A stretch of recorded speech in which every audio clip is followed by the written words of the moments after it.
1.0 degrees Celsius of global warming, the world has seen a heartbreaking run of record-breaking storms, forest fires, droughts and floods.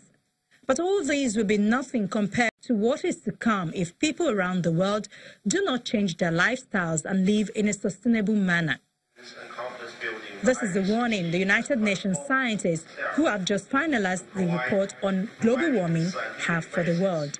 Current pledges to cut carbon dioxide emissions will push global warming to at least 3 degrees Celsius by 2100. The pledges that governments have made over the last 3 years are not enough to keep warming below 1.5 degrees C, even with ambitious and very challenging efforts after 2030. Carbon dioxide emissions would need to decline substantially before 2030. While 0.5 degrees Celsius increase in room temperature is unnoticeable, the climate scientists say heating the world that much will have substantial consequences whose impact will be felt across human communities and economies. One of the major issues is that there will be 420 million people less suffering because of climate change. In the world, which are extremely sensitive, it's the small island states, Mediterranean region, and also sub-Saharan Africa, which are already suffering and will suffer the most in the future.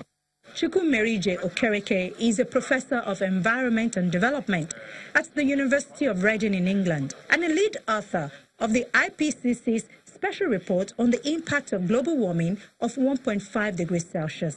He says solutions require an unprecedented scale of investment, and developing countries like Nigeria must focus on research and be prepared to live in a non-fossil future. We do not understand how, for example, climate change is going to impact our rivers, our agriculture, the type of seed that we plant. How will a warming world of 1.5 affect rice production in Nigeria? The special report on global warming of 1.5 degrees Celsius is prepared at the request of government in 2015, when a global pact to tackle climate change was agreed.